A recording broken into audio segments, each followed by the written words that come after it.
आज की जो प्रेस वार्ता है उसमें मैं कुछ चीज़ें आपके सामने रखना चाहती हूँ, और मेरे मन में बार बार, मैं बिना नाम लिए कहूँ तो बार बार कुछ बिंदु सामने आते हैं, और ख़ास तौर पे किस प्रकार के लोगों को प्रियंका जी जो कहते हैं कि मैं लड़की हूँ, लड़ सकती हूँ, मगर वो किससे लड़ रही हैं मुझे नहीं मालूम, क्योंकि लड़ाई में महिलाओं का पक्ष जो है वहाँ कहीं पर अनदेखा किया गया है, और उसमें मैं आपको कुछ उदाहरण देना चाहती हूँ। सबसे पहला उदाहरण तो यहाँ पर पूर्व में यहाँ के बड़े नेता जो महिलाओं को टंचमाल कहते हैं वो आज भी पार्टी में हैं, और कन्या पूजन की नौटंकी कुछ लोग करते हैं, उनको टिकट दी जाती है जो कि दुष्कर्म में लिप्त हैं।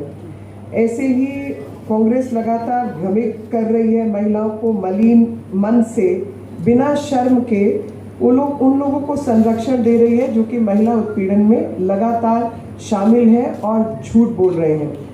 कांग्रेस ने चुनकर महिलाओं के साथ अभद्र व्यवहार करने वालों को टिकट दी। मैं नाम ले दूं? ठीक, आप क्या कहते हैं, नाम ले दूं? अच्छा, बहनों का इशारा इसलिए ले रही हूँ, तो नहीं, सही में बहनों का इशारा है। मैं नाम नहीं लेना चाह रही थी, मैं इसको जनरलाइज रखना चाहती थी। मुरली मोरवाल जी के बेटे पर महिला उत्पीड़न का मामला दर्ज है। सोनकच्छ से कांग्रेस के उम्मीदवार संजन वर्मा जी ने कहा कि महिलाएं बच्चे पैदा करने की मशीन है। मुल्ताई के सुखदेव पासे ने कहा कि नाचने गाने वाली है। जबलपुर पश्चिम के प्रत्याशी तरुण भनोट ने महिलाओं को बेवकूफ बताया। गंधवानी से प्रत्याशी उमंग सिंघार ने महिला उत्पीड़न करते हुए उनको रंगे हाथ पकड़े गए। अटेर से प्रत्याशी हेमंत कटारे पर रेप का आरोप दर्ज है, जिसमें युवती ने आत्महत्या कर ली थी। कोतमा से कांग्रेस प्रत्याशी सुनील सराफ और सतना से कांग्रेस प्रत्याशी सिद्धार्थ कुशवाहा ट्रेन में महिलाओं के साथ छेड़खानी करते हुए पकड़े गए। श्योपुर के बाबू जंडेल एक महिला पुलिस अधिकारी से फोन पर गाली गलौज कर रहे थे। परसिया से प्रत्याशी सोहन वाल्मीकि के बेटे आदित्य वाल्मीकि लड़की की अश्लील तस्वीरें वायरल करते हैं। अब आप मुझे बताइए कि ये लोग अगर महिलाओं के लिए कुछ बात कहते हैं, उस पर कोई प्रदेश की महिला या देश की महिला विश्वास करेगी? जिनका ट्रैक रिकॉर्ड ऐसा हो, जिनका इतिहास इस प्रकार का हो, जो इस तरीके की चीज़ों में संलिप्त हो, महिलाओं का उनके प्रति क्या विचार होने वाला है? तो वापस ठगी के काम में आ गए हैं, और ठग कैसे रहे वो भी मैं आपको बताती हूँ। ठग रहे हैं कि इन्होंने कुछ घोषणाएं की हैं, और अपने घोषणा पत्र में खास तौर पे नवरात्रि के समय पर ऐसी घोषणाएं की हैं कि नवरात्रि पर इन्होंने तय किया कि 9 दिन महिलाओं से झूठ बोलना है, और 9 झूठ लगातार बोले हैं। तो जो ये नवरात्रि के उपलक्ष्य में इन्होंने फिर एक नया घोटाला किया। मैं आपको एक एक घोटाले का डिटेलिंग देना चाहती हूँ।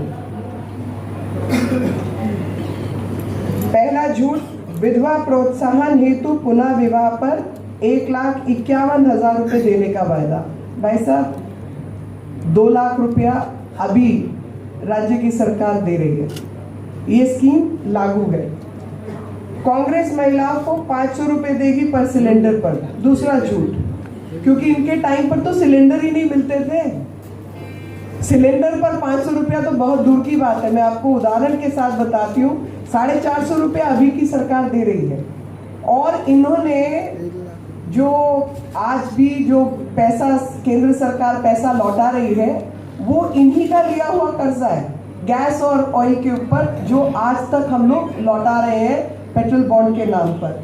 और उस जमाने में मुझे याद है जब हम लोग छोटे थे, यहाँ 2014 के पहले भी यही स्थिति थी कि गैस का कनेक्शन लेने के लिए पूरे देश भर में जितना शहर थे, शहर के बाहर गैस का कनेक्शन नहीं था। 11 से 12 करोड़ मात्र गैस के कनेक्शन थे, और वो 11 से 12 करोड़ कनेक्शन भी शहरों में थे।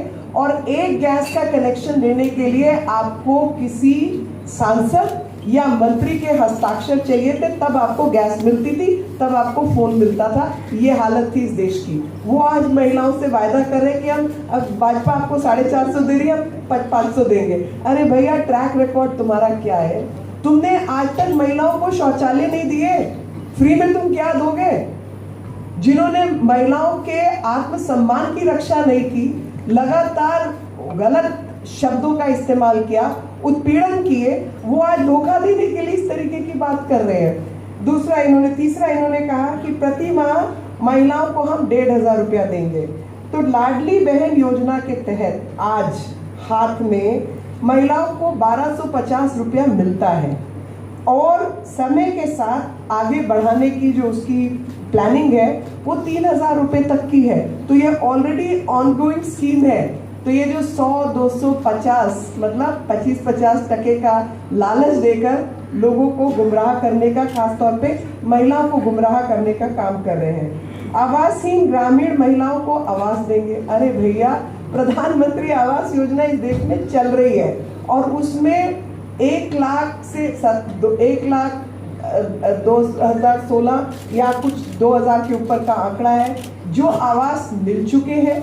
आगे आने वाले समय में इसमें ग्रामीण और शहरी दोनों प्रकार के मकान शामिल हैं। 1-1.5 लाख शहरी, 1-1.5 लाख ग्रामीण और 2-2.5 लाख ग्रामीण और 1-1.5 लाख शहरी जो है वो बनने हैं। आवासहीन महिलाओं को तो ऑलरेडी मकान मिल चुके हैं, जिसमें 52% ग्रामीण क्षेत्र में और 70% शहरों में ऑलरेडी दिए जा चुके हैं। और इसके अलावा मुख्यमंत्री आवास योजना और लाडली बहन योजना में भी आवास का भी निर्धारित किया गया है, पक्के मकानों का। 5वां झूठ, बच्चों को निःशुल्क शिक्षा देंगे। बच्चों को सरकार पहले ही निःशुल्क शिक्षा दे रही है और साथ में स्कूटी भी उत्साहवर्धन के लिए दे रही है। 6वां झूठ, सभी वर्ग की छात्राओं के लिए छात्रावास बनाएंगे। 463 कस्तूरबा गांधी बालिका विद्यालय पहले से चल रहे हैं और सुविधाओं के साथ अत्याधुनिक छात्रावास भी चल रहे हैं। तो ये भी ऑनगोइंग स्कीम है जो कि पहले से आज राज्य सरकार चला रही है। 7वां झूठ, महिलाओं के लिए चिकित्सा परामर्श दवाइयाँ फ्री। हे भगवान, मतलब आप सोचिए, इस देश के अंदर आयुष्मान योजना चल रही है, आपका प्रदेश उसमें काफी आगे है। आयुष्मान योजना में महिलाओं समेत बाकी सबको लाभ मिल रहा है और यहाँ तक कि प्रेगनेंसी आदि से पहले ही प्रेगनेंसी और उसके बाद की जो डिलीवरी है उस सब में भी महिलाओं को पूरा सहयोग मिल रहा है। तो ये क्या नई चीज देंगे? दवाइयाँ फ्री, यानी इसका मतलब पहले नहीं देते होंगे, पहले इन्होंने कोई काम नहीं किया इसलिए ये इस तरीके की बात कर रहे हैं। 8वां झूठ, गर्भवती महिलाओं को हॉस्पिटल ले जाने के लिए एम्बुलेंस फ्री। हे भगवान, प्रधानमंत्री मातृ वंदन योजना के तहत 44 लाख से अधिक महिलाओं को 1600 करोड़ का लाभ पहुंचाने के साथ प्रसव से पहले और प्रसव के बाद 16,000 रुपए की स्वास्थ्य पोषण आहार की राशि दी जा रही है पोषण अभियान के तहत। 9वां झूठ, विभिन्न क्षेत्रों में महिलाओं की सहभागिता को निश्चित करेंगे। क्या किया जाए इनका बताइए। कहीं मैं भी वही कहने वाला था। नरोत्तम जी ने हेमा मालिनी आपकी सांसद को कहा कि मैंने नचवाया, ठीक है, उस पर अभी प्रहलाद लोधी है आपके विधायक है, वो किसी महिला से रसीली बातें कर रहे हैं, वो ऑडियो भी है, मैं सुना सकता हूँ मगर अभी ऐसे आप आरोप लगा रहे हैं, ठीक है, मगर अपने पक्ष को नहीं देख रहे। देखिए, जहाँ तक उनकी कहने का तरीका है उससे हम इत्तेफाक नहीं रखते और मैं अपनी बात को यही समाप्त करना चाहूँगी, क्योंकि मैं कोई भी एक्सप्लेनेशन दूंगी उसको गलत नजरिए से ही देखा जाएगा।